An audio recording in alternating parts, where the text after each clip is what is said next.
ఏది అయినా ట్రై చెయ్యి ఆచి చికెన్ మసాలా. ఆచి చికెన్ మసాలా.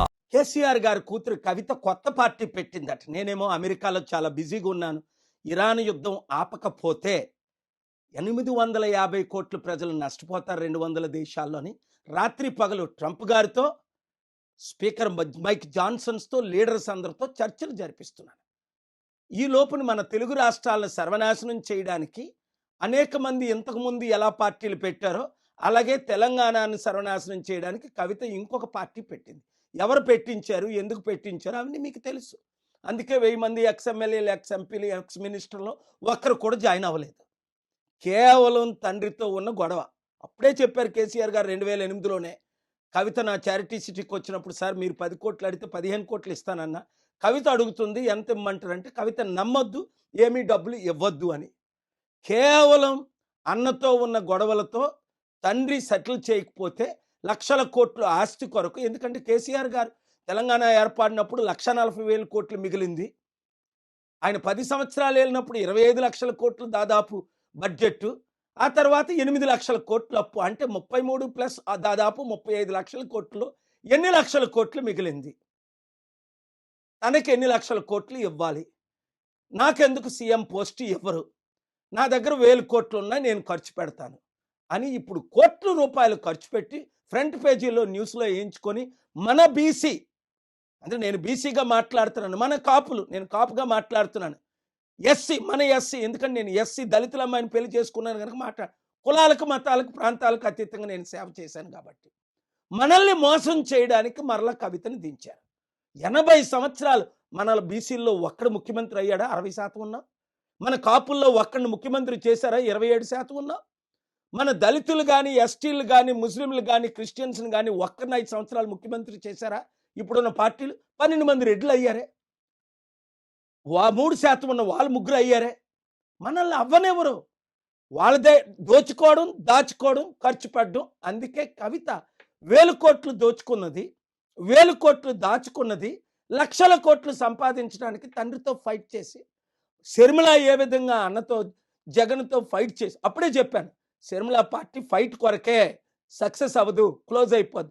పవన్ కళ్యాణ్ టీడీపీ బీజేపీలో కలిసిపోతాడు. చిరంజీవి కంప్లీట్గా కాంగ్రెస్ పెట్టిన పార్టీ కాంగ్రెస్లో విలీనం అవుతాడని 2008లో నేను చెప్పలేదా? 2011లో ఆయన విలీనం అయిపోలేదా ఎంపీ తీసుకొని? ఇంకెన్నిసార్లు మోసపోతారు? మంచి వారికి అవకాశం ఇవ్వలేదా కోదండరాం లాంటి వాళ్ళకి? కనుక ఈ ఇప్పుడున్న 2-3 కులాలే కదా 80 సంవత్సరాలు మన తెలుగు రాష్ట్రాలు వెళ్తున్నాయి. ఈరోజు తెలంగాణ అప్పు 10-12 లక్షల కోట్లు, ఆంధ్ర అప్పు 13 లక్షల కోట్లు. అప్పులు ఎలా తీర్చుతారని అడిగితే కవిత అంటది 1,00,000 కోట్లు మిగిలి ఉన్నాయట. అంటే ఆవిడ కనీసం ఏబిసిడీలు కూడా తెలియదు. 1,00,000 కోట్లు మిగలలేదు. సంవత్సరానికి ఇప్పుడు తెలంగాణ గవర్నమెంట్ అప్పు చేస్తుంది 1,00,000 కోట్లు దాటి, వడ్డీ దాదాపు 50,000 కోట్లు, ఆదాయం కేవలం 2 లక్షల కోట్లే. అర్థం చేసుకోండి.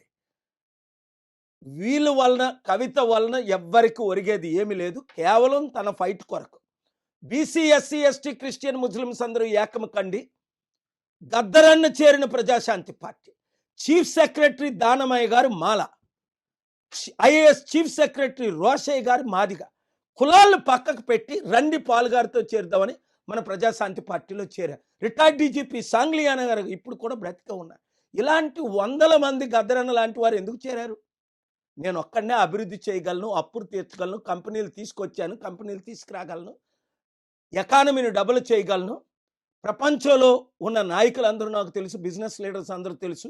ఇప్పుడు వరకు 100 కంపెనీలు తీసుకొచ్చాను, అప్పుడు చెప్పుకోలేదు, ఇప్పుడు చెప్తున్నాను. ఎందుకు అంటే మన రాష్ట్రాలు బాగుపడాలి, మన దేశం బాగుపడాలి.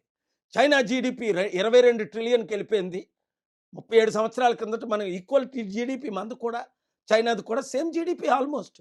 ఈరోజు మనం అడుక్కుంటే డబ్బులు ఇచ్చిన వాళ్ళు లేరు. కనుక యూత్ 60 లక్షలు ఉద్యోగాలు ఇస్తానంటది, 6 లక్షలు. దానికి ఏముంది? దానికైనా విలువ ఉందా? కేసీఆర్ గారు 100 మాట్లాడలేదా? రేవంత్ రెడ్డి 100 వాగ్దానాలు చేయలేదా? మోదీ గారు డాలర్ని రూపాయిని ఈక్వల్ చేసేస్తాననలేదా? 56 రూపాయలు ఉన్నప్పుడు ఇప్పుడు అదే డాలర్ 96 రూపాయలు అయింది. వీళ్ళని నమ్మి మీరు మోసపోతారా? మన బీసీ, ఎస్సీ, ఎస్టీ, క్రిస్టియన్, ముస్లింలు అందరూ ఏకమవుదామా? మీరే నిర్ణయం తీసుకోండి. మోసపోతారా? మరొక 80 సంవత్సరాలు మోసాన్ని ఆపి వచ్చే 2-3 సంవత్సరాలు అందరము ఏకమై ఎక్స్ ఎమ్మెల్యేలు, ఎక్స్ మినిస్టర్లు, ఎక్స్ ఐఏఎస్లు, రిటైర్డ్ ప్రొఫెసర్స్, డాక్టర్స్, ఇంజనీర్, ముఖ్యంగా యూత్ జాబులు నేను ఒక్కడనే తేగలను, అప్పులు నేను ఒక్కడనే తీర్చగలను, అభివృద్ధి నేను ఒక్కడనే చేయగలను. అందుకే ఈరోజు ట్రంప్ మొదలుకొని ప్రపంచ నాయకులందరూ నా సలహాలు తీసుకుంటున్నారు, నాతో కూర్చుంటున్నారు, నాతో సమయం గడుపుతున్నారు. ఎందుకు? ప్రాబ్లమ్స్ అందరికీ తెలుసు, కానీ ఎవరు సాల్వ్ చేయగలరు? చేయలేరు. చేయగలిగారా? రోజు రోజు 2 తెలుగు రాష్ట్రాల అప్పు 25 లక్షల కోట్లు అయిపోయింది. దేశం అప్పు 100 లక్షల కోట్లు అయిపోయి ఎవరైనా తీర్చగలిగారా? మరి తెలుసుండి మీరు మోసపోతారు ఎందుకు? మరలా ఈ అవినీతి కుటుంబ కుల అవినీతి కుట్ర పాలకుల్ని ఎందుకు మీరు మళ్ళీ సపోర్ట్ చేస్తారు? ఎస్, వాళ్ళు మీడియాకు ₹1 ఇచ్చి ఫ్రంట్ పేజ్లో వస్తారు.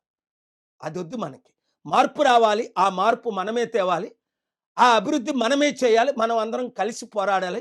ప్రజాశాంతి పార్టీ, అవినీతి లేని పార్టీ, అందరినీ అభివృద్ధి చేసే పార్టీ.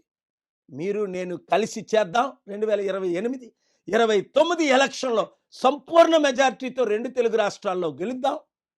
అభివృద్ధి అంటే చేసి నేను చూపిస్తాను. మీరందరూ 7569441275 గ్రూపులు పెట్టి ఒక్కొక్కరు 100 మందిని 1000 మందిని చేర్చి ఈ ఇరాన్ యుద్ధం సాల్వ్ అవగానే నేను మరలా వస్తాను. కాబట్టి కలిసి పనిచేద్దాం, అభివృద్ధి చేద్దాం. We can do anything. Share this video with everybody. Media మిత్రులారా, అందరికీ ఈ వీడియో షేర్ చేసి రాష్ట్రాలను కాపాడండి. దేవుడు మిమ్మల్ని దీవించుగాక.